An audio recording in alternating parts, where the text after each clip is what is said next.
చేరి వచ్చిన మీ అందరికీ మరి ఒకసారి వందనాలు. మన మధ్యలో దైవజనులు ఉన్నారు, వచ్చి ప్రారంభ ప్రార్థన చేయవలసిందిగా కోరుచున్నాను.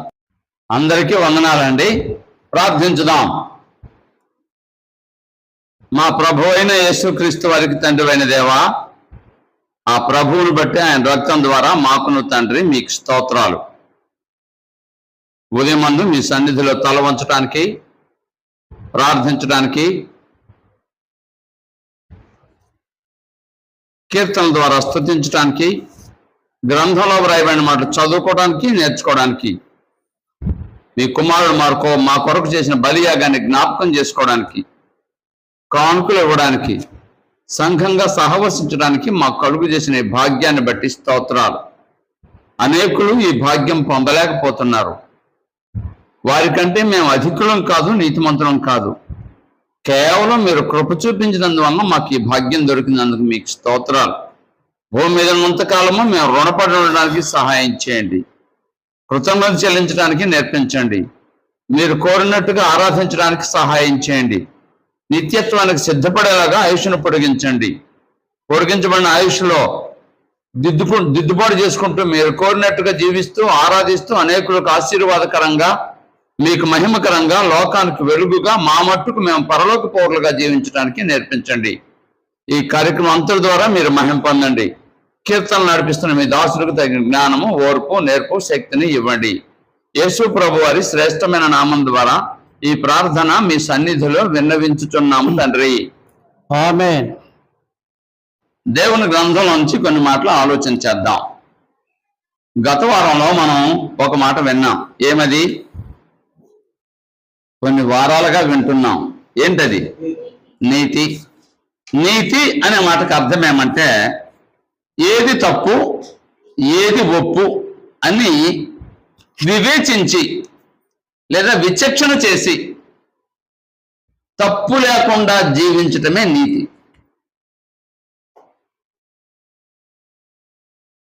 రెండో మాటగా మనం ఆలోచిస్తే నీతి అంటే అప్పుడప్పుడు నీతిగా ఉండడానికి ప్రయత్నం చేయటం కాదు.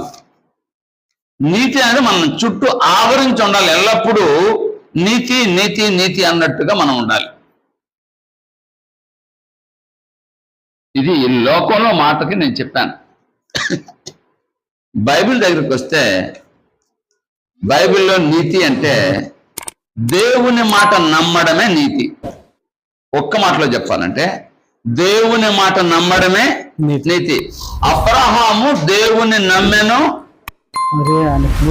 అది అతనికి నీతిగా ఎంచబడెను. నీతి అంటే అది దేవుని మాట నమ్మడం. దేవుడు చెప్పాడు, నమ్మాడు, అంతే. నీతిమంతుడు అయిపోయాడు. నీతిమంతుడు ఎలా అయ్యాడంటే కార్యాలు చేసినప్పుడు కాదు, దేవుని మాట నమ్మాడు, నీతిమంతుడు అయ్యాడు. నమ్మడమే నీతి. నీతి అంటే చెడును అసహ్యించుకోవడం. చెడు జరుగుతుంది అనుకోండి, మనకెందుకని చూస్తూ ఉంటారు కొందరు, నాది కాదు అని. చెడులో పాలిభాగస్తులు కూడా అవుతారు మరి కొందరు. అది తప్పు అని తెలిసిన తర్వాత చేస్తున్నారు లేదా సహకరిస్తున్నారు అంటే ఏం కాదు, నీతి కాదు. చెడును అసహ్యించుకోవడమే నీతి. నీతి అంటే ఒకవేళ పొరపాటు పడినా, అంటే పాపంలో పడినా ఏదో తప్పులో పడినా అక్కడే ఉండకుండా దాని నుంచి బయటకు రావడం నీతి. పొరపాటు జరుగుతుంది. జరిగినప్పుడు ఇక అందులోనే ఉండిపోవడం కదా, రొచ్చులో లేదా ఊబిలో. అక్కడి నుంచి బయటకు వచ్చావు నీతిమంతుడు.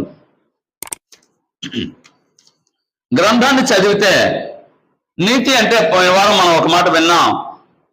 సామెతల గ్రంథం 18వ అధ్యాయము 10వ వచనం చదివితే, సామెతల గ్రంథం 18:10,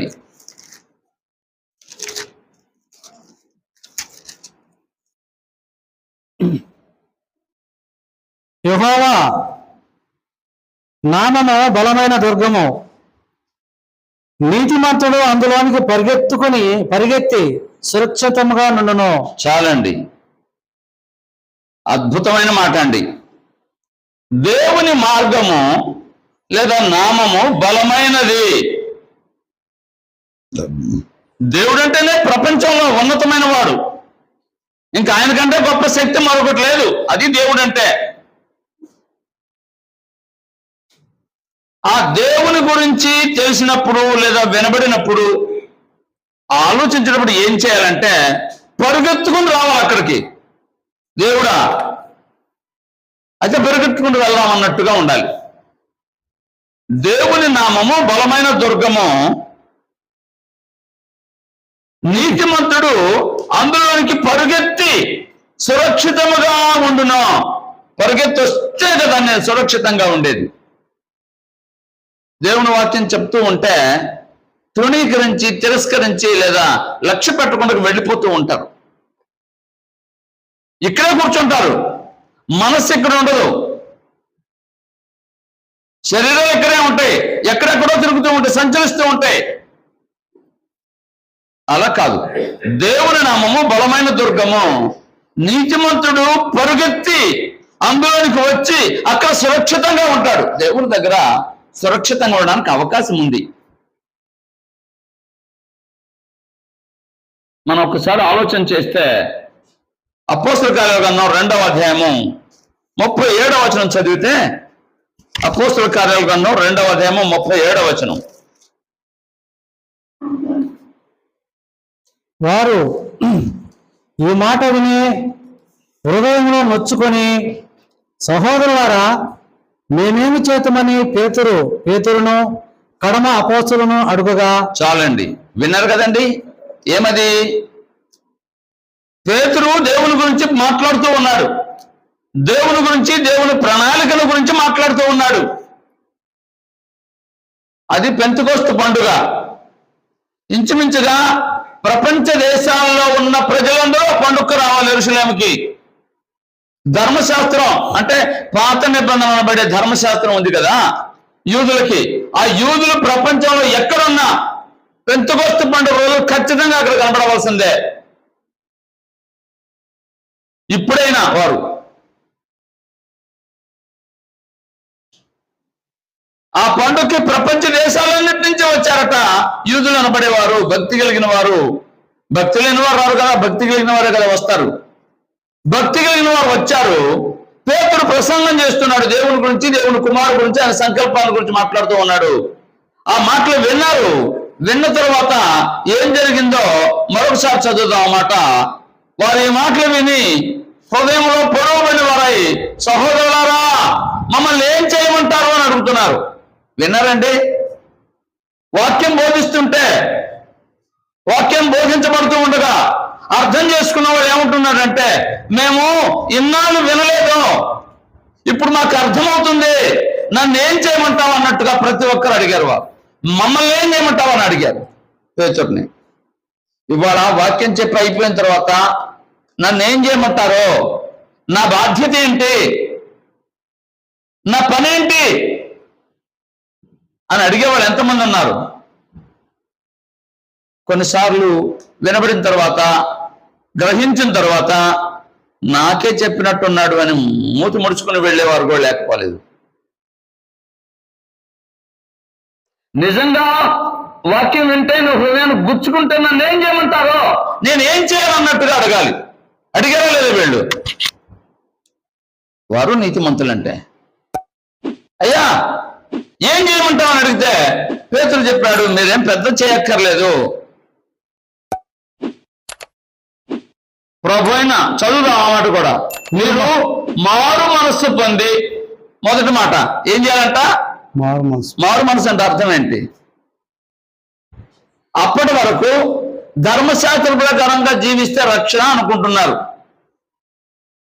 మెస్సియాను పంపిస్తాను, మెస్సియా ద్వారా మీకు రక్షణ వస్తుందని చెప్పిన మాటను విడిచిపెట్టి ధర్మశాస్త్రంలోనే కొనసాగాలనుకుంటున్నారు.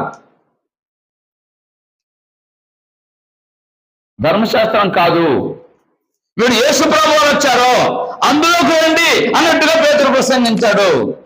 ఆ మాట విన్నారు. ఏం చేయమంటారంటే మారు మనసు పొందండి, మారు మనసు పొందండి, ధర్మశాస్త్రాన్ని విడిచిపెట్టి క్రీస్తు మార్గంలోకి రండి అన్నట్టుగా బోధించాడు. మారు మనసు పొంది పాప క్షమాపణ నిమిత్తము, దేనికోసం? మీ పాపాలు క్షమించబడాలంటే మొదటగా మారు మనసు పొందాలి. ధర్మశాస్త్ర ప్రకారంగా కాదు రక్షణ, క్రీస్తు ప్రభు రక్షణ వస్తుందని తెలుసుకున్నారు, అది మారు మనసు. తిరిగి ఏం చేయాలి? మారు మనసు పొంది పాప క్షమాపణ నిమిత్తం యేసుక్రీస్తు నామమున బాప్తిస్మం పొందండి. ఇవాళ ఎవరైనా బైబిల్లో ఉన్న సంఘాన్ని గురించి మాట్లాడితే, అయ్యా ఇది ఉంది అంటే, అవునా అది కాదా, ఇదే గ్రంథంలో ఉంది, అయితే మేము వస్తామని చెప్పేవాళ్ళు ఎంతమంది ఉన్నారు? ఇవాళ లేరని చెప్పను, అక్కడక్కడ ఉన్నారు కొద్దిమంది.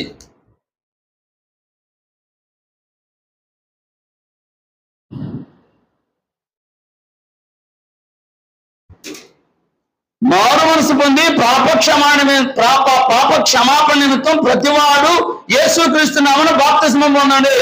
అప్పుడు మీరు పరిశుద్ధాత్మ వరాన్ని పొందుతారో, రక్షించబడతారు అని చెప్పాడు పేతురు. ఆ మాట విని, అంటే పేతురు మాట విని 3,000 మంది బాప్తిస్మం పొందారు. ఎంతమంది? ఎప్పుడు? ఎన్ని సంవత్సరాల తర్వాత, లేదా ఎన్ని నెలల తర్వాత? కాదు, విన్నారు, అప్పటికప్పుడే విన్నారు, మార్పు చెందారు, బాప్తిస్మం పొందారు, సంఘంలో చేర్చబడ్డారు. నీతిమంతులు, ఆయన నామం బలమైన దుర్గము, అందులోనికి పరుగెత్తి వస్తారు, పరుగెత్తి వచ్చి సురక్షితంగా ఉంటారు. రక్షణ పొందారు వారు. రక్షించబడుచున్న వారిని అనుదినము వారితో చేర్చుచుండని రాయబడింది. అంటే ఆటోమేటిక్గా బాప్తిస్మం పొందారు, రక్షణ వచ్చేసింది. అది కొనసాగించుకోవడం తర్వాత కార్యక్రమం. నీతిమంతుడు ఏం చేస్తాడంటే పరిగెత్తుకొని వస్తాడు సత్యంలోనికి. అది మంచి చెడు యోచిస్తాడు. ఒక చెడుగా ఉంటే చెడుని విడిచిపెట్టి మంచిలోకి వస్తాడు. మా తాత ముత్తాతల నుంచి మేము అక్కడే ఉన్నామండి, అందుకని మేము రాలేము అనేవారు ఉన్నారు. యేసుప్రభుని ఎందుకు నమ్మలేదో తెలుసా? మా తాత ముత్తాతల యూదులు, మా మార్గం అది, నువ్వు వచ్చి చెప్తే మేము నమ్మమని దేవుని కుమారుడే భూమి మీదకి వస్తే ఆయన మాట నమ్మలేదు. ఆనాటి నుంచి ఈనాటి వరకు యూదులు బాధలు పడుతూనే ఉన్నారు. మీరు ప్రపంచ వార్తలు వింటున్నారు కదా, యెరూషలేములో ఏం జరుగుతుందో వినపడుతుంది కదా. భయంకరమైన పరిస్థితులు, వారి చుట్టూ శత్రువులు, ఇప్పటికీ మొండిగానే ఉన్నారు వారు. మా దేవుడు అని యేసు ప్రభుని సిలువ వేశారు, దేవుని మాట వినలేదు, అయినా మొండిగానే మా దేవుడు మా పక్షంగా ఉన్నాడని మొండిగా నమ్ముతున్నారు. వారికి దేవునికి సంబంధమే లేదు, అసలు దేవుని పిల్లలే కాదు వారు.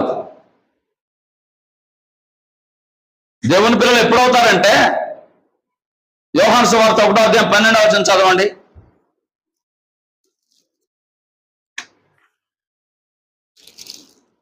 తను ఎందరు అంగీకరించరో వారందరికీ, అంటే యేసు ప్రభువు అంగీకరించిన వారికి, అనగా యేసు నామం ముందు విశ్వసించే వారికి దేవుని పిల్లలకు ఆయన అధికారం అనుగ్రహించను. యేసు ప్రభు నామాన్ని నమ్మితే దేవుని పిల్లలు అవడానికి అధికారం ఉంది. వారు యేసు ప్రభునే నమ్మకపోతే దేవుని పిల్లలు ఎలా అవుతారు? యేసు ప్రభునే నమ్మలేదు వారు, దేవుని పిల్లలు ఎలా అవుతారు?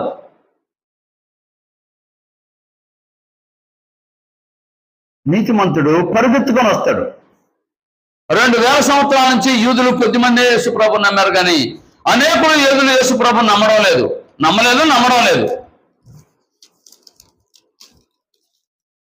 అయితే నీతిమంతుడైతే ఏం చేస్తాడు? దేవుని నామంలోనికి పరిగెత్తొస్తాడు. రైట్, మరొక మాట విందాం. 8వ అధ్యాయం 36వ వచనం, అపోస్తల కార్యాల గ్రంథం 8:36.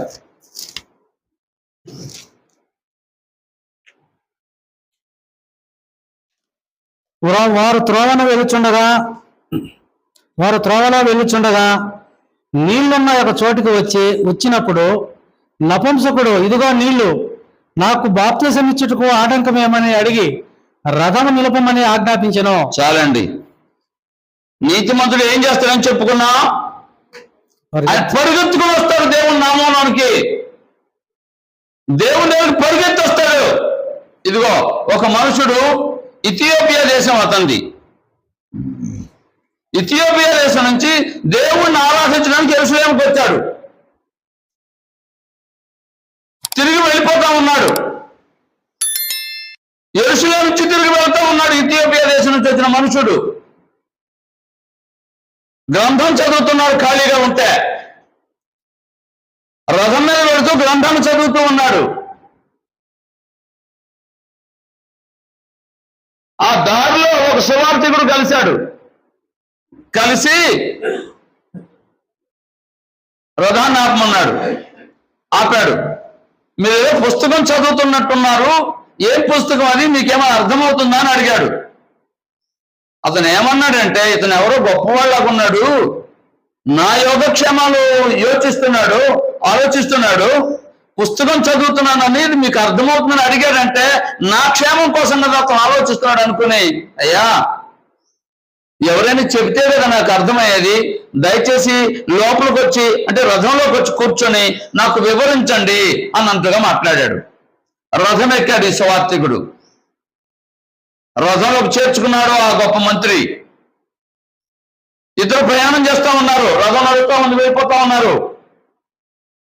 వాక్యం బోధిస్తా ఉన్నాడు ఆయన ఈ సువార్తికుడు.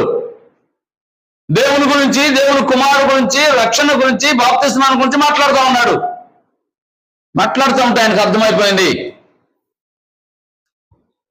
మాట్లాడుతూ ఉంటే అర్థమైపోయింది అతనికి. అర్థమైన వెంటనే ఏం చేశారో తెలుసా? రథ సారథి ఉంటాడు కదా, ఆగండి రథసారథి గారు, రథాన్ని ఆపండి అన్నాడు. ఆపాడు. నపుంసకుడు ఆ మంత్రి గారు రథాన్ని ఆపమని చెప్పిన తర్వాత సువార్తికుడితో మాట్లాడుతున్నాడు. అయ్యా బాప్తిజం పొందాలని చెప్పారు కదా, బాప్తిజం పొందే రక్షణ అని చెప్పారు కదా, దేవుని సంకల్పం అని చెప్పారు కదా, బాప్తిజం లేకుండా రక్షణ లేదని చెప్పారు కదా, మరి ఇప్పుడు నీళ్లు దగ్గరకు వచ్చాయి, బాప్తిజం అంటే ఇలా అని చెప్పారు కాబట్టి యోహాను గారు బాప్తిజం ఇచ్చారో నాకు తెలుసు. గత 10 సంవత్సరాలుగా నేను వింటున్నాను ఆ సంగతిలో. ఇప్పుడు చెప్తే నాకు అర్థమైంది. నాకు బాప్తిజం ఇవ్వడానికి ఆటంకం ఏమైనా ఉందా అని అడిగాడు. రేపు రండి, ఎల్లుండి రండి అనలేదు. మరొకసారి 1 నెల మా ఇంటికి వచ్చే వాక్యం చెప్పండి అలా, లేదా 4 వారాలు మీ ఇంటికి వస్తానని చెప్పలేదు. మరి ఏమన్నాడంటే, అతను రథనాపమని సువార్తికుడు నాకు బాప్తిజం ఇవ్వడం ఆటంకం ఏంటి, నేను బాప్తిజం పొందాలనుకుంటున్నాను, ఆటంకం ఏమైనా ఉందా, నేను ఇంకేమైనా చేయాలని అడిగాడు. సువార్తికుడు అన్నాడు, నీకు అర్థమైందా, యేసు దేవుని కుమారుని అర్థమైందా అన్నాడు. అవును, యేసు దేవుని కుమారుని పూర్ణ హృదయంతో విశ్వసిస్తున్నాను. దేవుడు పంపించాడు యేసు ప్రభుని, నా రక్షణ కోసం ఆయన చనిపోయాడు, సమాజపడి తిరిగి లేపబడ్డాడు, నేను బాప్తిజం పొందితే రక్షణ అని గ్రంథం చెప్పింది, నాకు అర్థమైంది, ఆయన దేవుని కుమారుని విశ్వసిస్తున్నాను అన్నాడు. అయితే దిగు బాప్తిజం ఇస్తానని చెప్పి అతను బాప్తిజం ఇచ్చాడు. ఎప్పుడు?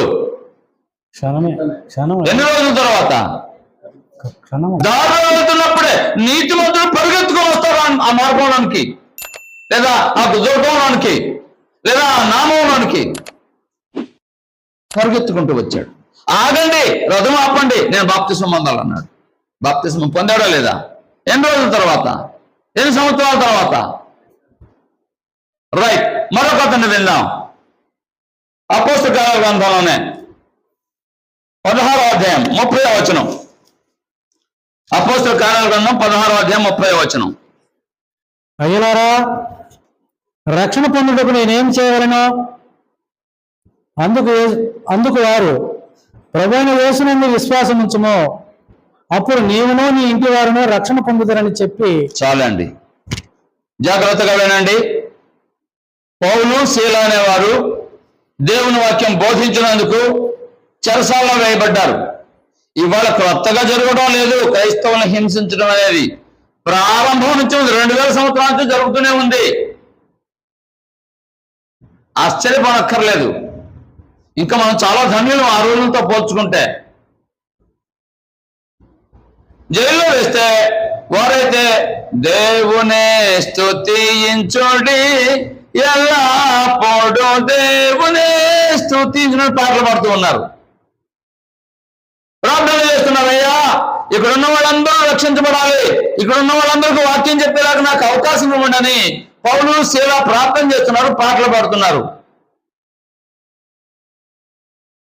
చెరసాలలో ఉండి పాటలు పాడుతున్నారు, సంతోషంగా ఉంటే పాటలు పాడుతున్నారు, బాధల్లో ఉన్నారా? బాధలో ఉన్నారు. బాధనే సంతోషంగా ఎంచారు వారు. క్రైస్తవ్యం అంటే అది. బాధపడేటప్పుడు నాకు రోషం లేదా, నేను ఉప్పు కారం తినడం లేదా అనడం కాదు. బాధను కూడా సంతోషంగా భావించాలి.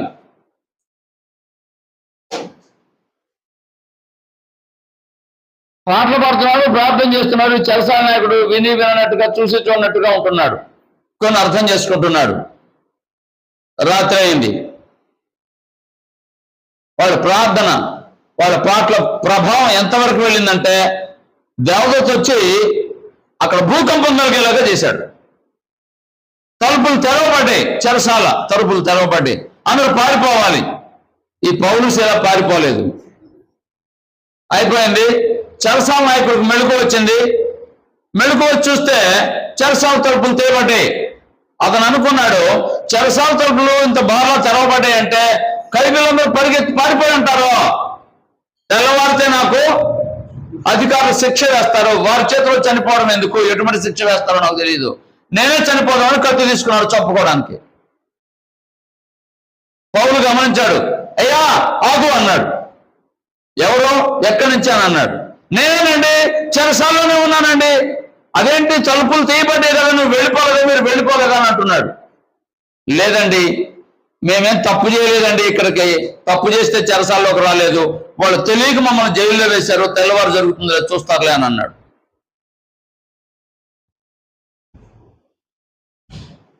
ఎందుకు ఇంత సంతోషంగా ఉన్నారో, మిమ్మల్ని కొట్టినా బంధించిన చెరసాల్లో వేసిన మీ ముఖంలో దుఃఖం అనేది కనబడటం లేదు, ఎందుకు సంతోషంగా ఉన్నారో, ఎలా ఉండగలిగారు ఈ విధంగా అని క్వశ్చన్ చేశాడు చెరసాల నాయకుడు.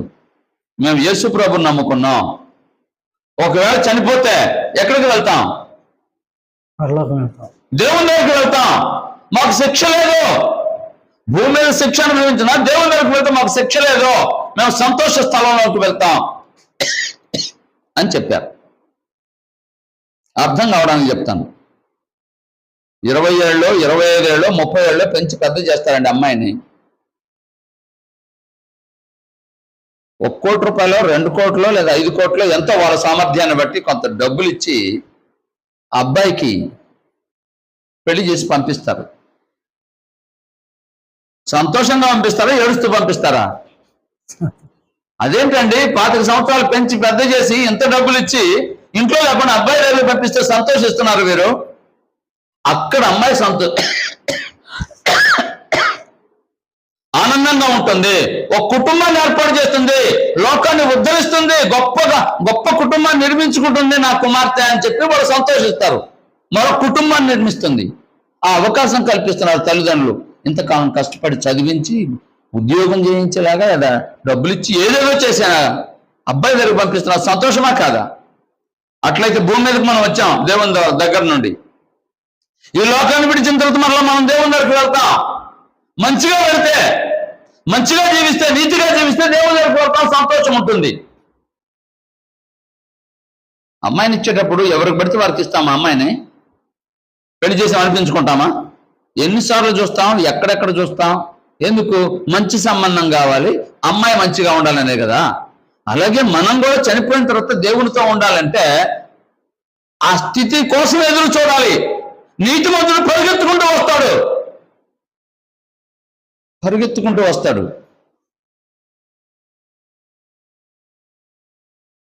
ఇదిగో పరిగెత్తుకుంటూ వచ్చాడు. చెరసాలకు నాయకుడు పరిగెత్తుకుంటూ వచ్చాడు. నేను బాప్తిసం పొందుతాను అని అన్నాడు. అతనికి, అతని ఇంటి వారికి వాక్యం బోధించి రాత్రికి రాత్రి బాప్తిసం ఇచ్చారు. నేను 3 సంగతులు చెప్తాను. నీతిమంతుడు పరిగెత్తొస్తాడు రక్షణలోకి, దేవుని దుర్గంలోనికి, దేవుని నామంలోనికి. పెంతెకోస్తు పండుగ నాటి 3000 మంది వచ్చారా లేదా? నపుంసకుడు దారిలో వెళ్ళేవాడు అప్పటికప్పుడే బాప్తిసం పొందారా లేదా? చెరసాల నాయకుడు అర్ధరాత్రి బాప్తిసం పొందాడు. రక్షణ పరిగెత్తుకుంటూ వచ్చి పొందాలి. ప్రభుత్వ పథకాలు ఉన్నాయి, రుణమాఫీ చేస్తారు, లేకపోతే ఏదో ఇస్తారు అని చెప్పారు అనుకోండి, ఏం చేస్తాం మనం? క్యూ పడుతుంది అప్లై చేసుకోవడానికి. అంటే దాన్ని పొందడానికి క్యూ ఉంది, కానీ దేవుని దగ్గర రావడానికి మాత్రం క్యూ లేదు. రండి రండి అని చెప్తే కూడా నిర్లక్ష్యం చేస్తున్నారు. చదువుదాం ఆ మాటలు కూడా. అపోస్తలుల కార్యాల గ్రంథం 24వ అధ్యాయం 24వ వచనం. ప్రసంగం విన్నవాళ్ళు బాప్తిసం పొందారు, మరికొందరు ఏం చేశారు చూద్దాం. 24వ అధ్యాయం 24వ వచనం. కొన్ని దినములైన తర్వాత ఫేలిక్స్ యూదురాలైన దుస్సిల్లా అను ఒక తన భార్యతో కూడా వచ్చి పౌలుని పిలిపించి క్రీస్తు యేసునందరి విశ్వాసమును గూర్చి అతడు బోధింపగా వినెను. తరువాత అప్పుడు అతడు నీతిని గూర్చియో ఆశా నిగ్రహమును గూర్చియో రాబో విమర్శమును గూర్చియో ప్రసంగించుచుండగా ఫేలిక్స్ మిగులు భయపడి, ఇప్పటికి వెళ్ళుము, నాకు సమయమైన నిన్ను పిలిపించునని చెప్పాను. చాలండి. ఇక్కడ ఫేలిక్స్ అనే ఒక అధికారి ఉన్నాడు. పౌలు గారు వాక్యం బోధిస్తున్నాడు, వాక్యం వింటున్నాడు. ఈ అధికారి వాక్యం వినాలని ఆసక్తితో వచ్చాడు, పిలిపించుకొని మరీ వాక్యం వింటున్నాడు. వాక్యం ఏం బోధిస్తున్నాడంటే నీతిని గురించి బోధిస్తున్నాడు. ఏది మంచి ఏది చెడు యోచించో, వివేచించో, మంచిగా జీవించో, ఇది నీతి అన్నట్టుగా నీతిని గురించి, తీర్పుని గురించి వివరంగా బోధిస్తా ఉన్నాడు. భయం కలిగింది. భయం కలిగినాడు ఏం చేయాలి? అయ్యో నేను నీతిగా జీవించాలి, నిత్యత్వం సంపాదించుకోవాలని ఆలోచన ఉండాలి కదా. ఏం చేశాడు తెలుసా? అతను నీతిగా జీవించేవాడు కాదు కాబట్టి నీతిగా జీవించడం ఇష్టం లేక ఏమన్నాడు తెలుసా? చాలండి, ఇక చాలు, అవకాశం ఉంటే ఇంకోసారి పిలిపించుకుంటాను, కానీ ఇక చాలు, వెళ్ళిపోండి అని అన్నాడు. అంటే ఏమి లేదు అతనికి, నీతిని నేర్చుకోవాలని, నీతిగా జీవించాలని ఆలోచన లేదు అతనికి. తనంతటి తానుగా తిరస్కరించాడు. వెళ్ళు, చాలు, ఇనొద్దు.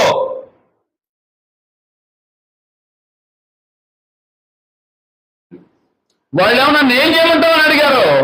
ఇతనేమో ఆగండి, ఇంకా ఎక్కువ చెప్తే నేనేమైపోతానో నాకే తెలియదు అన్నట్టుగా ఆపండి అంటున్నాడు. ఇంకొక అతను చూద్దాం. 13వ అధ్యాయము 46వ వచనం. అపోస్తలుల కార్యాల గ్రంథంలోని 13:46.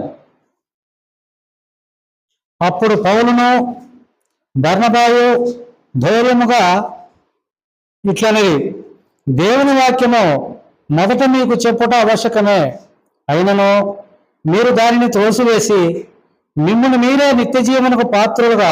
ఎంత పెద్ద మాట వినండి. మిమ్మును మీరే నిత్య జీవనకు అపాత్రులుగా ఎంచుకుని, నిత్య జీవానికి పాత్రం కాదు అన్నట్టుగా మిమ్మల్ని మీరే ఎంచుకుంటున్నారు. దేవుని వాక్యాన్ని త్రోసివేస్తే ఏం జరుగుతుందంటే నిత్య జీవానికి మేము పాత్రము కాదు అని అంగీకరించినట్టు, మాకొద్దు అన్నట్టు.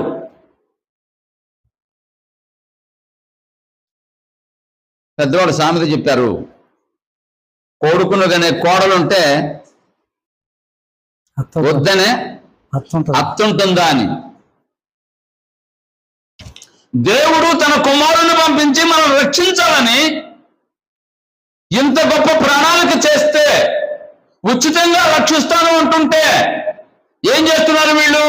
దేవుని వాక్యాన్ని తిరస్కరించి పరలోకానికి మేము అపాత్రులము, యోగ్యులం కాదు అని తిరస్కరిస్తున్నారట. ఎవరు వారంటే అంతియోకయ వారు, పిసిదియాలోని అంతియోకయ వారు. అంతియోకయాలు 2 ఉన్నాయి. ఒక అంతియోకయ పట్టణం సువార్తికులు పంపించింది. ఈ అంతియోకయ పట్టణంలో ఉన్న మనుషులు సువార్తను తిరస్కరించారు. మరలా చెప్తాను ఈ మాట. ఒక అంతియోకయలో సంఘం పౌలుని సువార్తికులుగా పంపించింది ప్రార్థన చేసి. ఇక్కడ ఉన్నటువంటి అంత్యోక సంఘం లేదు. ఇక్కడ ఈ అంత్యోక పట్టణంలో ఉన్నటువంటి మనుషులు సువార్తను తిరస్కరించారు. వద్దు వద్దు వద్దు, చాలు, మాకు వద్దు అని. పౌలుసు ఎలా అంటున్నారు, అయ్యా మిమ్మల్ని మీరే దేవుని రాజ్యానికి అయోగ్యులుగా అపాత్రులుగా ఎంచుకున్నారు, మేము వెళ్ళిపోతున్నాం, ఇంకొకరికి చెప్తామన్నారు. ఎంతమంది ఇవాళ వాక్యం విని కూడా లోపలని వారు ఉన్నారు. పొరుగెత్తుకొని రావాల్సిన వారు తిరస్కరిస్తున్నారో, తిరస్కరించారంటే దేనికి అయోగ్యులు? మరొకసారి చదువు ఆ మాట.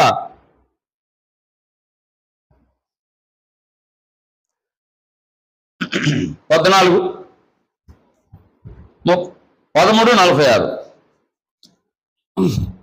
అప్పుడు పౌలును బర్నబాయు ధైర్యంగా ఇట్లనే, దేవుని వాక్యము మొదట మీకు చెప్పుట ఆవశ్యకమే, అయినను మీరు దాన్ని త్రోసివేసి మిమ్మును మీరే నిత్య జీవమునకు అపాత్రులుగా ఎంచుకున్నారు. నిత్య జీవం మాకు వద్దు అన్నట్టుగా మీరు భావించారో, మీరు మాట్లాడారో. ఎవరైనా నిత్య జీవం వద్దంటారండి? వద్దన్నారు చాలా మంది. ఆ రోజే కాదు, ఈ రోజు కూడా వద్దంటున్నారు. పొరుగెత్తుకొని రావాలి దేవుని రాజ్యానికి. దేవుని వాక్యం వెళ్ళిన తర్వాత నేను లోపట్టడానికి పరిగెత్తుకొని రావాలి. రాకపోగా వద్దు అంటున్నారు వీరు, అంతేకేవారు. అలాగే ఫెలిక్స్, మరొక అతను విన్నాం. 26వ అధ్యాయం 28వ వచనం, అపోస్తలుల కార్యాల గ్రంథం 26-28.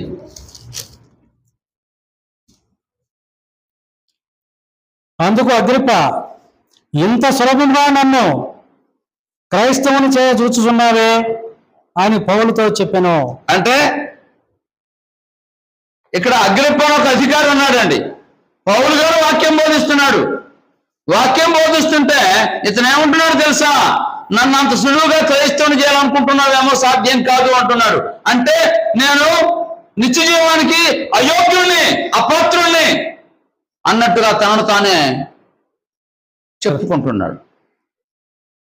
నీతిమంతులైతే పరుగెత్తుకొని వస్తారు దేవుని వాక్యంలోనికి, దేవుని మాట దగ్గరికి, దేవుని సంఘంలోనికి, దేవుని రాజ్యంలోనికి. తిరస్కరించేవారు ఏం చేస్తారంటే, దేవుని రాజ్యానికి లేదా నిత్యత్వానికి మేము పాత్రులం కాము, మేము తగిన వారం కాదు అక్కడి దాకా రావడానికి, మాకు వద్దు అని తిరస్కరిస్తారు. నువ్వే జాబితాలో ఉన్నావు? దేవుని వాక్యాన్ని అంగీకరించి పొరుగెత్తుకొని అందులోకి వచ్చేలాగా ఉన్నావా, లేక తిరస్కరించి అయోగ్యులం అని చెప్పే జాబితాలో ఉన్నావా? నువ్వు పరీక్షించుకో. రెండో మాట విందాం.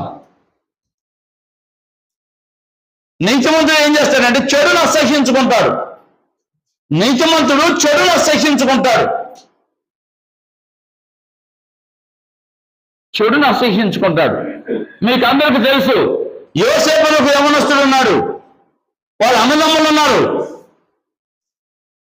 అన్నదమ్ములు చెడుగా ప్రవర్తిస్తున్నారు. చెడుగా ప్రవర్తిస్తుంటే చెడును సహించలేకపోతున్నాడు, ఓర్చుకోలేకపోతున్నాడు. చదువు ఆ మాట. ఆదికాండ గ్రంథం 37వ అధ్యాయం 2వ వచనం. ఆదికాండ గ్రంథం 37వ అధ్యాయం 2వ వచనం. వాళ్ళతో ఏకీభవించడం లేదు.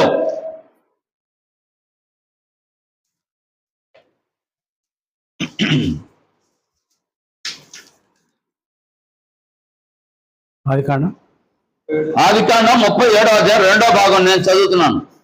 అతడు చిన్నవాడై తన తండ్రి భార్యలైన బిల్హా కుమారుల యొద్దను జిల్ఫా కుమారుల యొద్దను ఉండెను. ఆదికాండం 37వ అధ్యాయం 2వ వచనం 3వ భాగం చదువుతున్నాను. అప్పుడు యోసేపు వారి చెడుతనమును గుర్చిన సమాచారము వారి తండ్రి యొద్దకు తెచ్చుచూ ఉండువాడు. జాగ్రత్తగా వినండి. వాళ్ళ అన్నదమ్ములు చెడ్డ పనులు చేస్తూ ఉంటే వారితో ఏకీభవించకపోగా ఏం చేస్తున్నాడు? నాన్నగారు, అన్నయ్య వాళ్ళు ఎలా చేస్తున్నారో, పలానా చెడ్డ చేస్తున్నారో, పలానా తప్పు చేస్తున్నారని ఎప్పటికప్పుడు ఆ చెడు చేయకపోగా, చెడును సహించలేక తండ్రి దగ్గరకు వచ్చి కంప్లైంట్ చేస్తున్నాడు, తప్పు చేస్తున్నారో, మనం దేవుని పిల్లలమే, నీతిగా జీవించాలి, వారు నీతిని విడిచిపెడుతున్నారో, నియమాన్ని అతిక్రమిస్తున్నారో అని చెడుని అసహ్యించుకుంటున్నాడు. 12 మంది కుమారులు ఉంటే దేవుడు ఎవరి మీద కృప చూపించాడు? ఎవరిని నాయకుడు చేశాడు? చెడును అసహ్యించుకున్న యోసేపునే. అది నీతిమంతుడు ఏం చేస్తాడని చెడును అసహ్యించుకుంటాడు.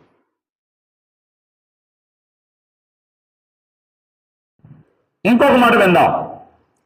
సమూయేలు గ్రంథం మొదటి గ్రంథం 26వ అధ్యాయం 8వ వచనం. సమూయేలు మొదటి గ్రంథం 26వ అధ్యాయం 8వ వచనం. అప్పుడు అభిషై దావీదుతో, దేవుడు ఈ దినమున మీ శత్రువు నీకు అప్పగించెను, కాబట్టి నీ చిత్తమైతే ఆ ఈటతో ఒక్క పోటు పొడిచి నేను అతనిని భూమికి నాటువేతును, ఒక దెబ్బతోనే పరిష్కారం చేతుననగా. చాలండి. దావీదుని చంపడానికి సౌలు ప్రయత్నం చేస్తున్నాడు. ఒక చోట సౌలు దొరికాడు దావీదుకి, దావీదుతో కొన్న వారికి. వారు అంటున్నారు దావీదుతో, ఏమండి మిమ్మల్ని చంపడానికి వచ్చాడు అతను, అతనే మన చేతిలో దొరికాడు, నీవు చంపక్కర్లేదు, పాపం నీకు అంతక్కర్లేదు, ఇదిగో ఈ ఈటు తీసుకొని ఒక్క దెబ్బతో చంపేస్తాను, ఒక్క వేడితో చంపుతాను అతన్ని, నీవేమీ చేయక్కర్లేదు, నాకు అవకాశం ఇవ్వు అంటున్నాడు. దావీదు అన్నాడు, తనను చంపడానికి వచ్చిన వాను సౌలు.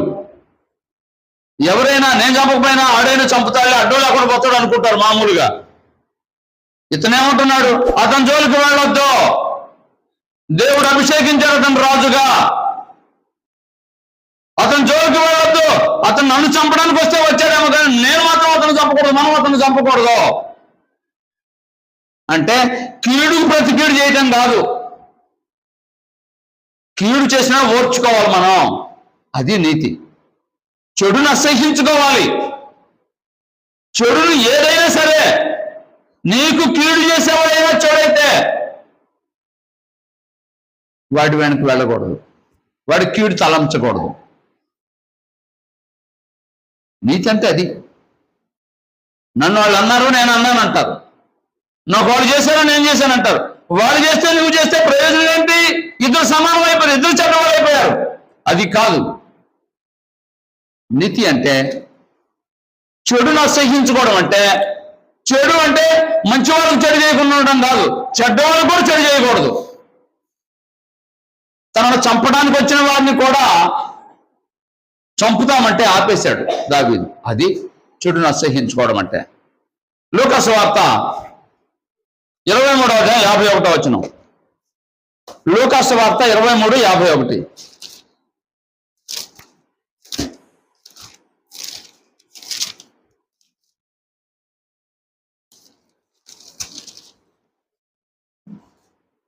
సజ్జనుడు నీతిమంతుడై ఉండి వారి ఆలోచనలకును వారు చేసిన పనికిని సమ్మతింపక దేవుడి రాజ్యము కొరకు కనిపెట్టుకొనిచుండేవాడు.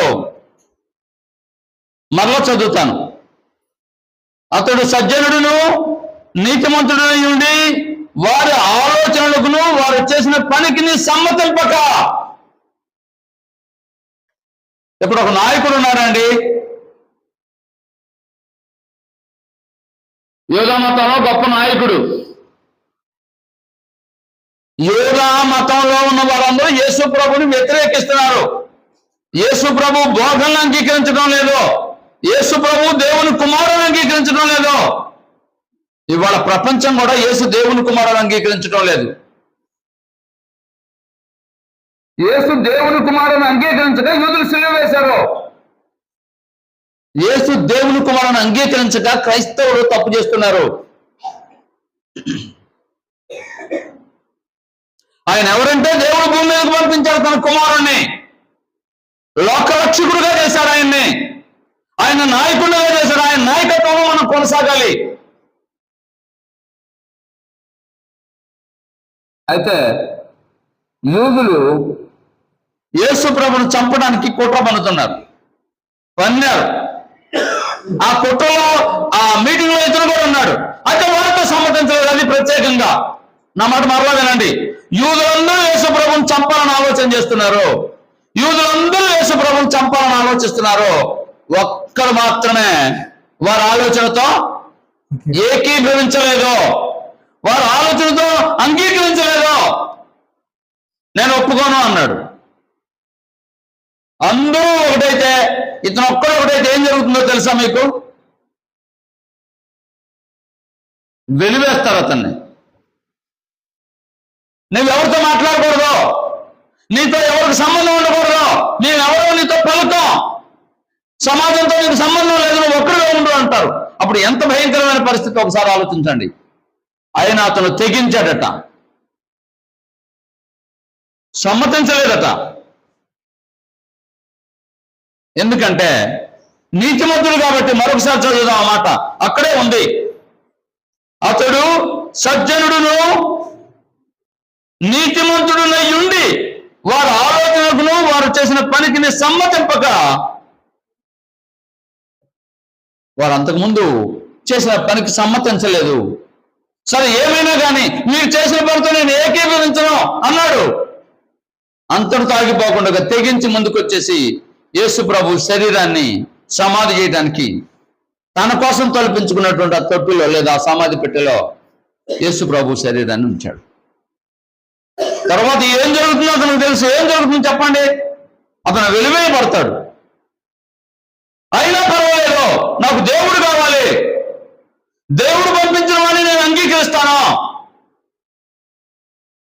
మీ అందరితో నాకు పని లేదు, నాకు దేవుడు ఉంటే చాలు అన్నట్టుగా ఉన్నాడు. ఇవాళ లోకమంతా ఎలా ఉందో తెలుసా? నాకు సమాజం కావాలి, సమాజం వద్దని నేను అనడం లేదు, నలుగురితో వెళ్తాను నేను, అది తప్పైనా ఒప్పైనా. గ్రంథం అలా చెప్పదు. నీతిమంతుడు ఏం చేస్తాడంటే చెడును అసహ్యించుకుంటాడు. చెడు చేస్తుంటే అసహ్యించుకోవడమే కదా, దానికి బయటకు వచ్చేస్తాడు, అక్కడ ఉండడు, వారితో సహవాసం చేయడు. అదిగో యోసేపు చూశాం కదా, అదిగో దావీదు, ఇదిగో ఎవరితను అరిమతయి యోసేపు. రెండు మాటలు చెప్పాను. నీతిమంతుడు పరుగెత్తుకొని వస్తాడు, నీతిమంతుడు చెడుగా సహించుకుంటాడు. నీతిమంతుడు ఏం చేస్తాడంటే ప్రత్యేకంగా జీవిస్తాడు. ప్రత్యేకంగా అంటే ఊరు వదిలిపెట్టి ఇంకో చోట ఉంటాడని కాదు దాని భావం. ఎలాగో చూద్దాం. దానియేలు గ్రంథం 1వ అధ్యాయం 8వ వచనం. దానియేలు గ్రంథం 1వ అధ్యాయం 8వ వచనం.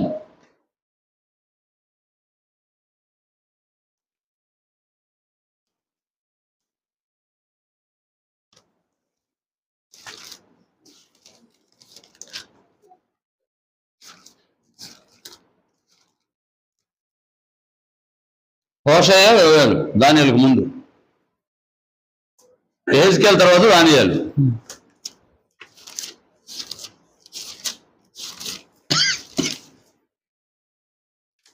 దానియేలు 1:8. రాజు భుజించు భోజనమును పానము చేయు ద్రాక్షరసమును పుచ్చుకొని తన్ను అపవిత్రపరచుకోకూడదని దానియేలు ఉద్దేశించి తాను అపవిత్రుడు కాకుండానట్లు వాటిని పుచ్చుకోకుండా సెలవిమ్మని నపుంసకుల అధిపతిని వేడుకొనగా. రాజుగారు ఏమైనా తింటారు, రాజుగారు ఏ మందైనా తాగుతారు. వాళ్ళకి బలమైన ఆహారం కావాలి, బలమైన పానీయం కావాలి. దేవుడు ధర్మశాస్త్రంలో కొన్ని ఆహార పదార్థాలు తినకూడదని నియమం పెట్టాడు యూదులకి. అలాగే కొన్ని పదార్థాలు తాగకూడదని నియమం పెట్టాడు దేవుడు యూదులకి. దానియేలు యూదుడు, రాజవంశీయుడు, బానిసగా ఉన్నాడు బబులోని చెరలో. రాజుగారు అన్నారు, యోధా వంశంలో, యోధా గోత్రంలో, రాజవంశంలో ఎవరైనా మంచి పిల్లలు ఉంటే వారికి తరబీదిద్దాం, రాబోయే రోజుల్లో ప్రభుత్వంలో పని చేయడానికి అన్నట్టుగా తరబీదు ఇవ్వడానికి ఏర్పాటు చేసుకున్నారు. అందులో దానియేలు ఒకడు. యవనస్తుల్లో. రాజుగారు తినే భోజనం, రాజుగారు తాగేటువంటి మందు, మన భాషలో చెప్పాలంటే ఏర్పాటు చేశారు. ఆ అధికారి దానియేలు దగ్గరకు వచ్చి ఆ అధికారి దగ్గర నమస్కారం అండి అన్నాడు. ఆ చెప్పిన ఆయన ఏం కావాలి నీకు అన్నాడు. మీరేమనుకోకుండా ఉంటే రాజుగారు భుజిస్తాడే పలానా పలానా మాంసం అవి నేను తిన్నండి, రాజుగారు త్రాగుతారు కదా ద్రాక్షరసం మత్తుంటుంది కదా అది నేను తీసుకోనండి అన్నాడు. అరే నిన్ను ఎందుకు తయారు చేస్తున్నావో తెలుసా? బలంగా ఉండాలి, ఆరోగ్యంగా ఉండాలి, రాబోయే రోజుల్లో దేశాన్ని నడిపించడానికి నాయకుడు కావాలి, నీకు అన్ని శక్తి కావాలి, అందుకే ఈ ఆహారము ఈ పానం అన్నాడు. సార్ ఏమనుకోవద్దండి, అవి తింటే దేవుని ఆజ్ఞను అతిక్రమించిన వాడిని అవుతాను, నాకు వద్దండి అన్నాడు. ఓసారి వినండి, అవకాశం కోసం ఎదురు చూసేవాళ్ళు ఉంటారు కానీ మంచి ఆహారము మంచి పానం దొరకాలని. నాకు తెలిసిన కొంతమంది ఉన్నారు, ఆయన అయితే డబ్బులు పెట్టి తాగడు, పార్టీలు ఎవరైనా ఇస్తే మాత్రం ఫుల్గా తాగిస్తాడు. మీరు అటువంటి వాళ్ళు ఎవరు లేదు, అందుకు వందనాలు. అదేమైనంటే నేను తాగలేదు అబ్బాయి, వాళ్ళు ఏదో ఇస్తే కొద్దిగా పుచ్చుకున్నాను అబ్బాయి అంటాడు. అదైనా ఎందుకు మామ అలా చేసామంటే, లేదు అబ్బాయి వాళ్ళు బలవంతం చేశారని చెప్పి తప్పుకోవడానికి ప్రయత్నం చేస్తాడు. నేను ఆయన విమర్శించడం లేదండి. దానియేలు అయితే రోజు నీకు కావాల్సిన తినొచ్చు, కావాల్సిన త్రాగొచ్చు, నీ ఇష్టం, ఎంజాయ్ చేయంటున్నాడు. ఇతనేమంటున్నాడు తెలుసా? నేను ముట్టుకోనండి, నేను అపవిత్రపరచుకోనండి అని అంటున్నాడు. మరి ఎలా నీతో వచ్చిన గొడవ ఇదేనయ్యా, మీరు మాట వినరు అన్నాడు. అయ్యా పప్పు వగర కాయగూరలతో ఆకుకూరలతో ధాన్యాలతో తింటామండి, అలాగే మంచినీళ్ళు తాగుతామండి అన్నారు. అయినా ఒక వారం వాళ్ళకి మాకు వ్యత్యాసం చూడండి అన్నారు. మాంసము మందు ఇచ్చిన ఒక జతని కొంతమందిని, మాంసం లేకుండా మందు లేకుండా కాయగూరలతో ఆకుకూరలతో తిన్న వాళ్ళని కొంతమందిని, వాళ్ళని వేరువేరుగా ఆహారం పెట్టారు. వాళ్ళ తూకం వీళ్ళ తూకం చూశారు, వాళ్ళ ముఖంలో వీళ్ళ ముఖంలో తేజస్సు చూశారట. మాంసం తిన్న వాళ్ళకంటే మందు తాగిన వాళ్ళకంటే కూడా ఆకుకూరలు కాయగూరలు తిన్న వాళ్ళకి మంచినీళ్ళు తాగిన వాళ్ళ ముఖాలు తేజస్సుగా ఉన్నాయంట, బలం కూడా అంటే కాటా కూడా పెరిగిందట. ఇదేదో చిత్రంగా ఉందే అని చెప్పి సరే నేను ఇష్టం వచ్చినట్టు చేయమని చెప్పి దానియేలుని తన ఇష్టానికి అంగీకరించారు. అప్పుడు దానియేలు మంచి ఆకుకూరలు కాయగూరలు పప్పు ధాన్యాలతో కూరలు తిన్నాడు, మంచినీళ్ళు మామూలుగా త్రాగాడు, ఆరోగ్యంగా ఉన్నాడు. చివరికి దానియేలు ఏమయ్యాడు తెలుసా? 127 దేశాల మీద చక్రవర్తిగా ఉన్న అతను స్నేహితుడయ్యాడు. ఎందుకు? పవిత్రతను కాపాడుకున్నందుకు. నీతిమంతుడు ఏం చేస్తాడంటే ప్రత్యేకంగా జీవిస్తాడు. ఇష్టం వచ్చినట్టు కాదు, లోకంలో అందరూ జీవించినట్టు కాదు. ఆయన అందరిలాగా ఉండడండి. నీకేమి? లోకంలో వాళ్ళలాగానే ఉండకూడదు, ప్రత్యేకంగా ఉండాలి. దాని ప్రత్యేకంగా ఉన్నాడా లేదా? నీతిమంతుడు ప్రత్యేకంగా జీవిస్తాడు. నీతిమంతుడు ప్రత్యేకంగా జీవిస్తాడు. నీకు ఆ ప్రత్యేకత ఉందా? నలుగురితో నారాయణ, కులంతో గోవింద అన్నట్టుగా చేస్తున్నావా? సామెతలు కాదు, నిజంగా జరుగుతున్నాయి ఈ లోకంలో. నేను తప్పు చేయమట్లేదు, ప్రత్యేకత కాపాడుకోవాలి, పవిత్రత కాపాడుకోవాలి, అది ప్రత్యేకత అంటే. మరొక మాట విందాం. లాభం ఏంటి? నీతిమంతులు దేవుని దగ్గర పరిగెత్తుకొని వస్తే, నీతిమంతులు చెడుని అసహించుకుంటే, నీతిమంతులు ప్రత్యేకంగా జీవిస్తే లాభం ఏంటి? చదువుదాం. నిన్నే విన్నాం, మరలా జ్ఞాపకం చేస్తున్నాను. దేవుని సన్నిధిలో అతిథిగా ఉండదగిన వాడట.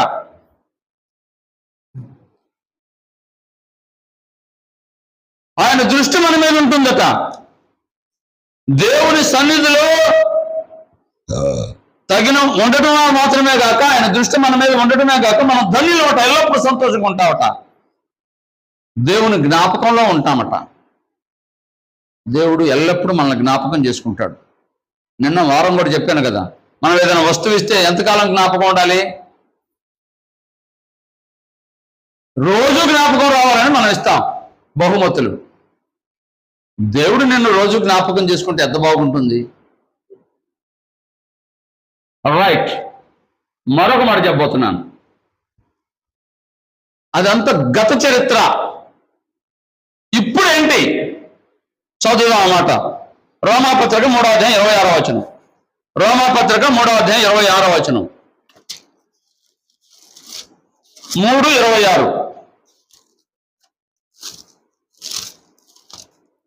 క్రీస్తు యేసు రక్తము నంబలి విశ్వాసము ద్వారా, మరలా చదువుతానే మాట, క్రీస్తు యేసు నంబలి విశ్వాసము ద్వారా. ఇంకోసారి చదువుతాను. క్రీస్తు యేసు రక్తము నంబలి విశ్వాసము ద్వారా ఆయనను కరుణాభావముగా బయలుపరచను. దేవుడు ఇప్పటి కాలమందు తన నీతిని కనబరచు నిమిత్తము తాను నీతిమంతుడును యేసునందు విశ్వాసము గలవానని నీతిమంతునిగా తీర్చువాడునైనటకు ఆయన అలాగు చేశాను. ఇంకోసారి వినండి మాట. యేసునందు విశ్వాసము గలవానని నీతిమంతునిగా తీర్చువాడునైనటకు ఆయన అలాగు చేశాను. యేసు ప్రభు నుండి ఎవరైతే విశ్వాసం ఉంచుతారో, యేసు ప్రభు నుండి ఎవరైతే విశ్వాసం ఉంచుతారో వారిని ఏం చేస్తున్నాడు? దేవుడు నీతిమంతులుగా తీరుస్తున్నాడు. అద్భుతమైన మాట అండి. నీతిమంతులు పరిగెత్తుకొని దేవుని దగ్గరకు వచ్చారు. నీతిమంతులు చెడును సహించుకున్నారు. నీతిమంతులు ప్రత్యేకంగా దీవించారు. అవన్నీ లేకుండానే ఇప్పుడు యేసునందు విశ్వాసము గలవానని నీతిమంతులుగా తీర్చుతున్నాడు దేవుడు. ఆహా, ఎంత శ్రవణానందంగా ఉందండి మాట. యేసు ప్రభునందు విశ్వాసం ఉంచితే ఏం జరుగుతుంది?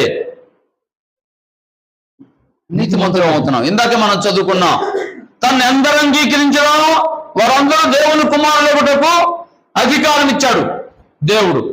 యేసు ప్రభునందు ఎవరు విశ్వసించుతారో, యేసు దేవుని కుమారుని అంగీకరించి ఎవరైతే ఆయన యందు ఆయన నామం ముందు విశ్వసిస్తారో వారందరూ ఏమైపోతున్నారు? నీతిమంతుల వైపు. ఆహా, ఏమి భాగ్యం అండి ఇది. నువ్వేం చేయలేదు, ఆయన నామమందు విశ్వసించావు, నీతిమంతుడు అయిపోయావు. అది నీ గొప్పతనం కాదు, నా గొప్పతనం కాదు.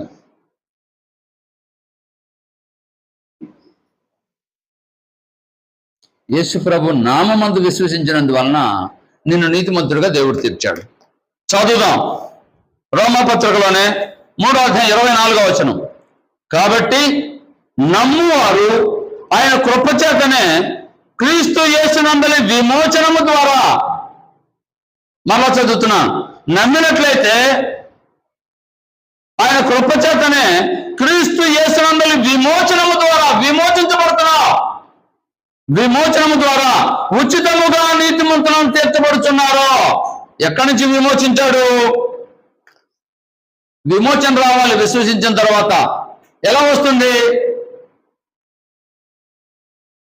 విమోచన అంటే?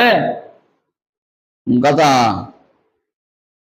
కొద్ది రోజుల క్రితం స్వాతంత్ర దినోత్సవం జరుపుకున్నాక మనం ఏమది? ఆంగ్లేయుల పాలన నుండి విమోచన వచ్చింది మనకి. విమోచించబడ్డాం లేదా విడుదల పొందాం. ఆ బానిసత్వం నుంచి విడుదల పొందాం. మన సంపద అంతా వారు దోచుకు దోచుకెళ్లకుండా మన దేశ సంపద మన దగ్గరే ఉండాలని స్వతంత్ర పోరాటం చేశారు. మనకు స్వాతంత్ర్యం వచ్చింది, అందుకు సంతోషం. అలాగే అపవాది బంధకాల్లో, పాపం అనే శాపం అనే బంధకాల్లో మనం ఉంటే అపవాది నుండి, పాపం నుండి, చీకటి నుంచి విడిపిస్తున్నాడు యేసు ప్రభు మనల్ని. ఆయన నామం మందు విశ్వసిస్తే. శ్లోకం ఉంది కదా, అసతోమ సద్గమయ అని. ఎక్కడి నుంచి ఎక్కడికి? చీకటిలో నుంచి వెలుగులోనికి, లోపల నుంచి సంఘంలోనికి, మరణంలో నుండి జీవంలోనికి విడిపిస్తున్నాడు మనల్ని. చనిపోతే నరకానికి వెళ్ళడానికి సిద్ధంగా ఉన్న మనల్ని యేసు ప్రభు రక్తమునందు విశ్వసించడం చేత, అంటే అంగీకరించడం చేత ఎవరైతే బాప్తిస్మం పొందుతున్నారో వారిని విమోచిస్తున్నాడో, విమోచించి నీతిమంతులుగా తీర్చుతున్నాడు. మనం ఏం చేసామంటే ఆయన నామమందు విశ్వసించాము. తరువాత ఇంకో మాట చదువుదాం. కొరింథీ పత్రిక మొదటి పత్రిక 6వ అధ్యాయం 11వ వచనం. కొరింథీయులకు రాసిన మొదటి పత్రిక 6వ అధ్యాయం 11వ వచనం. దేవుని రాజ్యమునకు వారసులు కాని మీలో కొందరు అట్టివారై ఉంటురు గాని ప్రభువైన యేసుక్రీస్తు నామమును మన దేవుని ఆత్మయందును మీరు కడగబడి కడగబడి పరిశుద్ధపరచబడిన వారై నీతిమంతులుగా తీర్చబడితే ఏం చేయబడ్డారు? కడగబడ్డారు. ఎక్కడ కడగబడ్డాం? ఆయన రక్తం చేత కడగబడ్డాం. ఎలా కడగబడ్డాం? లేచి ప్రార్థన చేసి బాప్తిస్మం పొంది నీ పాపములను కడిగి వేసుకో. బాప్తిస్మం ఎవరైతే పొందుతారో వారి పాపాలు కడిగి వేయబడ్డాయి, వారి పాపం నుంచి విమోచించబడ్డారో, అది విమోచించబడి ఏం చేయబడ్డారు? పరిశుద్ధపరచబడిన వారై నీతిమంతులుగా తీర్చబడితిరి నీతిమంతులుగా అయిపోయాము. 2 సంగతులు చెప్పాను. ఆయన నామమందు విశ్వసించడం ద్వారా నీతిమంతులుగా తీర్చబడ్డాం. కేవలం విశ్వసించితే సరిపోలేదు, విశ్వసించి కడగబడాలి. పూర్వకాలంలో ఇంటికి రాగానే కాళ్ళు కడుక్కోవడానికి నీళ్ళు ఇచ్చేవారు. ఇప్పుడు కూడా చాలా మంది కాళ్ళు కడుక్కునే లోపలికి వస్తారు. ఎక్కడెక్కడ తిరిగి కూడా కొందరు అలాగే లోపలికి వెళ్ళిపోతూ ఉంటారు. అదేమంటే బండి మీద వెళ్ళాను, బండి మీద వస్తున్నట్టు, అది వేరే విషయం, వాళ్ళ ఇష్టం, తప్పు కాదు. కడగబడాలి, శుభ్రం చేసుకోవాలి. క్రీస్తు రక్తంలో కడగబడాలి. బాప్తిజం పొందితే ఆయన రక్తం మనల్ని కడిగి వేస్తుంది, మన పాపాన్ని. విమోచించబడుతున్నాం, నీతిమంతులుగా తీర్చబడుతున్నాం. మరొక మాట చదువుదాం. తీతు పత్రిక 3వ అధ్యాయం 6వ వచనం. తీతు పత్రిక 3వ అధ్యాయం 6వ వచనం. మనం ఆయన కృప వలన నీతిమంతులు మనం తీర్చబడి నిత్య జీవమును కూర్చున్న నిరీక్షణను బట్టి దానికి వారసులమగుటకై, మరలా చదువుతాను, నిత్య జీవమును కూర్చున్న నిరీక్షణను బట్టి దానికి వారసులమగుటమై. దేనికి? దానికి వారసులమగుటకై. దేనికి? నిత్య జీవం అంటే పరలోకానికి వారసులమగుటకై. ఆ పరిశుద్ధాత్మను మన రక్షకుడైన యేసుక్రీస్తు ద్వారా ఆయన మన మీద సమృద్ధిగా కృమ్మరించెను. బాప్తిజం పొందడం ద్వారా పరిశుద్ధాత్మని వరం సంచకరువుగా మనలోకి ఉంటుంది. ఆ ఆత్మ చేత నడిపించబడతాము, ఆ ఆత్మ చేత ప్రార్థన చేస్తాము. 3 సంగతులు చెప్పాను. నంబర్ 1 విశ్వసించాము, నంబర్ 2 కడగబడ్డాము, నంబర్ 3 ఏం జరిగింది? తర్వాత పరలోకానికి వారసత్వం దొరికింది. అంతేకాదు ఇంకా ఏం దొరికిందో చూద్దాం నీతిమంతులుగా ఉంటే. రోమాపత్రిక 5వ అధ్యాయం 1వ వచనం. రోమాపత్రిక 5వ అధ్యాయం 1వ వచనం. ఎలాగా? విశ్వాసం మూలమున మనము నీతిమంతులుగా తీర్చబడి మన ప్రభువైన యేసుక్రీస్తు ద్వారా దేవునితో సమాధానము కలిగి ఉన్నాము. అద్భుతమైన మాట అండి. చాలా కుటుంబాల్లో, చాలా సమాజాల్లో, చాలా తెగల మధ్య, చాలా దేశాల మధ్య ఏమి లేదు, సమాధానం లేదు. ఒకరంటే ఒకరు ఎప్పుడు దొరుకుతారా, ఎప్పుడు చంపివేద్దామా, ఎప్పుడు నాశనం చేద్దామని రగిలిపోతూ ఉంటారు. కానీ మనం పాపం చేస్తే పాపం వచ్చే జీతము మరణం. అగ్నిగంధకాలతో అంటే గుండెల నరకానికి వెళ్ళాలి. ఎవరు పాపం లేని వారుగా భూమి మీద జీవిస్తున్నారు, ఎక్కడో ఒకచోట పొరపడ్డారు. అయితే ఎవరైతే యేసు ప్రభు రక్తంతో కడగబడతారో, విమోచించబడతారో, అప్పుడు ఏం జరుగుతుందంటే దేవునితో మనకి సంబంధం. మరొకసారి చదవండి అన్నమాట, అద్భుతమైన మాట అండి. కాబట్టి విశ్వాస మూలమున మనము నీతిమంతులుగా తీర్చబడి మన ప్రభువైన యేసుక్రీస్తు ద్వారా దేవునికి సమాధానం కలిగి ఉన్నాము. దేవునితో సమాధానం దొరికిందండి మనకి. దేవునితో సమాధానం ఉంది. ఎప్పుడు? ఆయన నామమందు, యేసు ప్రభు నామమందు విశ్వసించినప్పుడు, యేసు ప్రభు నామంలో బాప్తిస్మం పొందినప్పుడు, కడగబడినప్పుడు, విమోచించబడి పరలోనికి వారసులమై దేవునితో ఏమై ఉన్నాం? సమాధానం కలిగి ఉన్నాం. సమాధానం లేకపోతే నీ ప్రార్థన అంగీకరించబడదు. సమాధానం లేకపోతే నువ్వు దేవుని దగ్గరికి వెళ్ళడానికి అవకాశం లేదు, పరలోకం వెళ్ళడానికి అవకాశం లేదు. దేవునితో సమాధానం దొరికింది. ఎప్పుడంటే నీతిగా ఉన్నందు చేత నీతిమంతులంగా తీర్చబడ్డాం. ఎప్పుడు నీతిమంతులంగా తీర్చబడ్డామంటే విశ్వసించడం ద్వారా. 9వ వచనం కూడా చదువుదాం. 5:9. కాబట్టి ఆయన రక్తం వలన అంటే యేసుప్రభు రక్తం వలన ఇప్పుడు నీతిమంతులుగా తీర్చబడి మరింత నిశ్చయముగా ఆయన ద్వారా, యేసుప్రభు ద్వారా ఉగ్రత నుంచి రక్షించబడదుము. ఉగ్రత నుంచి తప్పించబడ్డాం. ఏంటండి? ఊరికినే లేదు. దేవుని ఉగ్రత ఒకసారి మీరు ఆలోచన చేస్తే జలప్రళయం వచ్చింది, మనుషులందరినీ చంపివేసింది. అవునా? సొదొమ గొమొర్రా పట్టణం మీదకి అగ్ని కురిసింది, అందరూ చనిపోయారు. భూమి నోరు తెరిచింది, పాతాళంలోకి అలాగే వెళ్ళిపోయారు. యెరూషలేము పట్టణం మీద అగ్ని, అది టైటస్ వచ్చి ఊచకోత కోసాడు. స్త్రీలు, గర్భవతులు, పిల్లతల్లులు, వృద్ధులు అనే వ్యత్యాసం లేకుండా కనబడిన వాడిని కనబడినట్టుగా రొంపతో కోయించేశాడు, అవయవాలు తీసివేశాడు. ఉగ్రత దేవుని కుమారుని సిలువ వేసినందుకు ప్రచండమైన కోపం. దాన్ని తప్పించుకోవడం ఎవరి చేతనవ్వదండి. అయితే యేసు ప్రభువునందు విశ్వసిస్తే, నువ్వు బాప్తిస్మం పొంది రక్షించబడితే, పరలోకానికి వారసులైతే, దేవునితో సమాధానం ఏర్పడితే, దేవుని ఉగ్రత నుండి తప్పించబడ్డావు. అగ్నిగంధకాలతో అంటే బొండమైన నరకానికి వెళ్ళకుండా తప్పించబడుతున్నావు.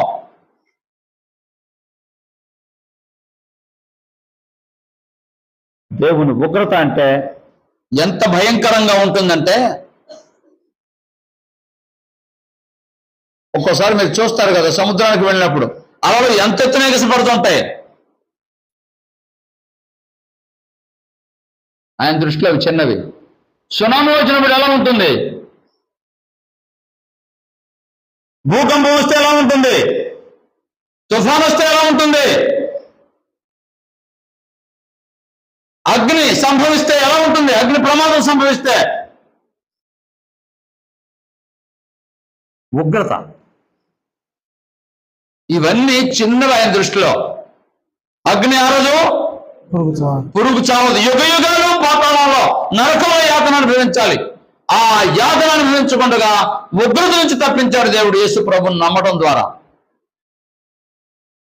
నీతిమంతులుగా తీర్చడమే గాక, దేవునితో సమాధాన పరచడమే గాక, పరలోకాన్ని వారసులు చేయటమే గాక, ఉగ్రత నుంచి తప్పించాడు. ఆఖరి మాట చదువుదాం.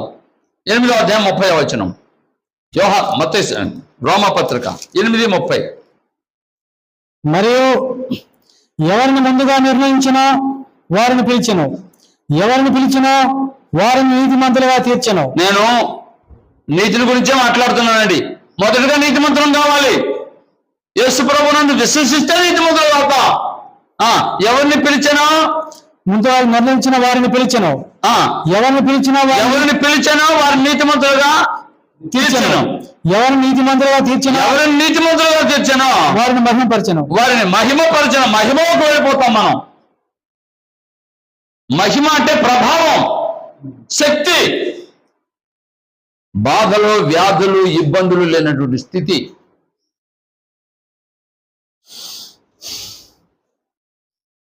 పరలోకమే మా స్వాస్థ్యము ఎప్పుడు చూచెదము అని పాట పాడతాం కదా. అక్కడ ఏముందంటే కన్నీరు లేదు, కష్టం లేదు.